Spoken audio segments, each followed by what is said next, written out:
aca gaay dañeen fonkaat mbëri gaay yu mbëri ñu ngi liggéey de la ilaaw heure bii gisal yéen ko gisal seen bopp xaaju guddi du ma leen wax fii ban géej la fii su ma leen waxoon génne déedéet fii de ku ma waxoon naa fekk ñàkk jëriñu wala fekk fi Baba Jaxal ngeen non ci biir lëndëm bi laa leen fekk nag maa ñëw ba ci lumière bi bëgg a wax ak yéen gaay yi mbër yaa ngi rey seen bopp heure bii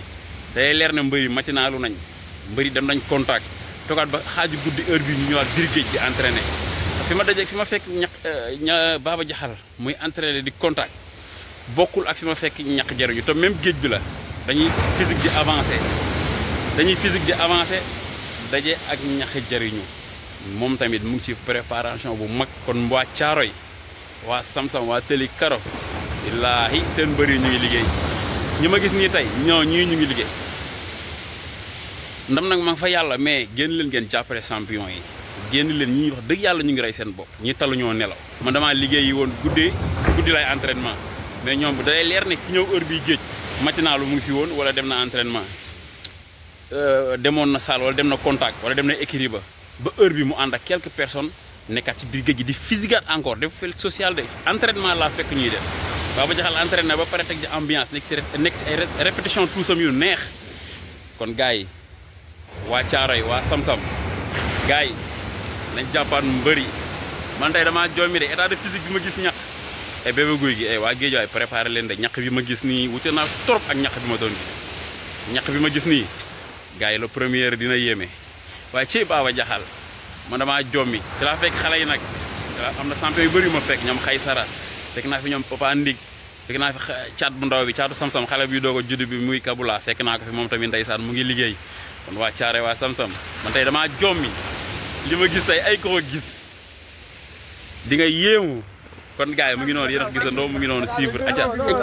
écurie Jali Birame Thior en action fekkaale fi écurie Caaroy ñàkk a ngi nii gars yi kii pare na de ñàkk guddi gi lañ la fekk tey ci géej tey ñàkk mi pare na gars yi de ah waaw fekk fi dajeeg Baba Jaxal tiitu dajeeg ñàkk non gars yi waa Samsam am na lu ñu bëgg nag non le premier bi jox ko le 12 bu soobee yàlla da ngay ubbi le premier jox ko le 12 bu soobee yàlla waaye nag ñuy encouragé ñi nga xam si maanaam ñoo fi ñàkk muy alliance Birame ndeysaan billaahi waaw muy jëlle Baba billaahi di félicité Zos mais surtout côté alliance non dafa métte ndaanaan la combat bi dafa métti combat bi merci fa laa jëmoon waaw billaahi waaye nag waa Caaroy axlu bi dug leen gunge ñu war ñoo wéet parce que si liñ jóge war ñu wéet quoi nañ ñëw di ñu dolli di ñun ñu ngi si lu war a nekk dafa métti te bu soobee yàlla man moom dama jël 3 points jox ko gars yi 12 points yi daal wóor na yàlla le premier laa jël soobee yàlla 3 points aja xalaat na ma xaar aja barki bon ba amin le 12 yow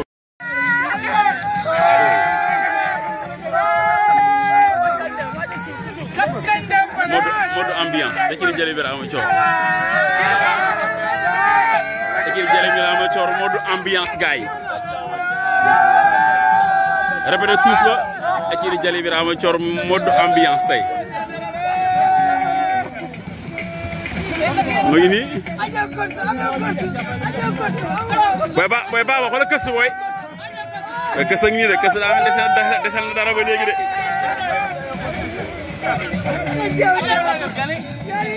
daa benn champion mu ngi en confiance de waaw gis nga comme noonu dama doon entraînement nag ba dal si rek dama doon entraînement ba tombé si nag gars yi waaw gis nga noonu la demee tam gars yi nag dama fay ñëw émission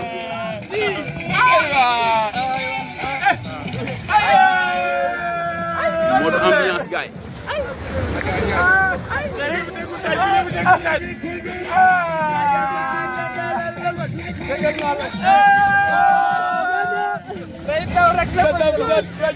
bari waay